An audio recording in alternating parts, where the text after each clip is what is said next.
Na wiki moja iliyopita hii kumetokea mambo kadhaa katika nchi ya Tanzania, hasa swala la siasa ambalo limekuwa likijadiliwa sana, na si lingine, chanzo kilikuwa pale kwenye kanisa Katoliki wakati wa kuaga mwili wa Baba Pengo, Baba Kardinali Pengo. Sasa kuna mambo kadhaa ambayo yalikuwa yametokea. Kwanza likatokea swala la utambulisho ambalo limezua gumzo sana, kwamba wakawa wakatambulishwa viongozi kadhaa, wakiwemo viongozi wa serikali ambao walishapita serikalini na baadhi wako ndani ya serikali. Sasa Kitima pale akawa anazungumza kitambulisha kila mmoja kwa jina lake na wengine kwa makundi. Wengine wakapigiwa makofi, wengine kaonekana ni kama kupigiwa makofi ya kutosha. Na baadaye waziri mkuu pia akaeleza kwamba kwenye ziara zake kwamba yeye ni mtu wa kupambana na masuala ya ufisadi, na kwamba pia yeye hahitaji kupendwa zaidi ya kupendwa na mkewe. Kwa hiyo mambo yakatindinganya hapo.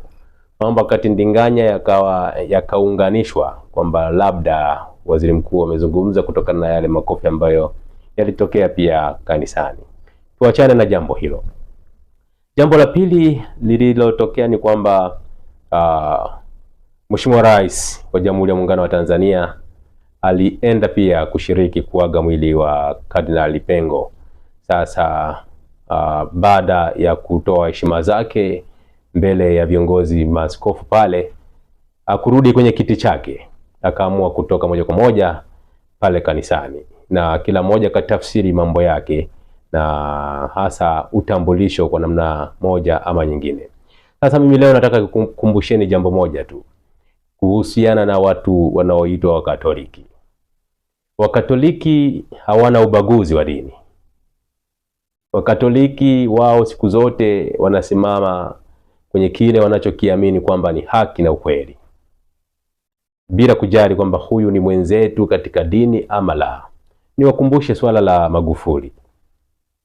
Mheshimiwa marehemu John Pombe Joseph Magufuli akiwa rais, ilitokea kuna askofu mmoja kanda ya Ziwa kule. Kule kanda ya Ziwa kule kulikuwa na askofu alikuwa anaitwa Rwemugizi kama sikosei jina lake. Sasa yule askofu alisumbuliwa sana nyakati za Magufuli na kuambiwa kwamba ni kama sio raia wa Tanzania. Kwa hiyo yale mambo yakaenda sana na kanisa likapiga kelele kwamba anaonewa, lakini serikali ya Magufuli ikaendelea kusimamia msimamo kwamba yule ni kama sio raia na kuhitajika uhamiaji na kadhalika na kadhalika.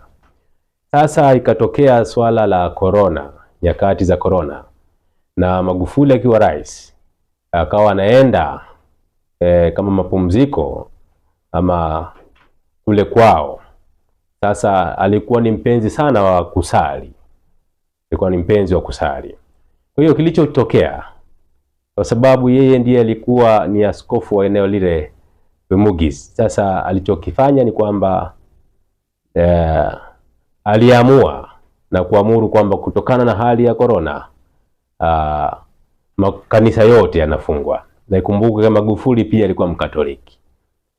Kwa Magufuli ameenda kule, hakuna kanisa lililofunguliwa, yote yamefungwa kwa sababu ya corona.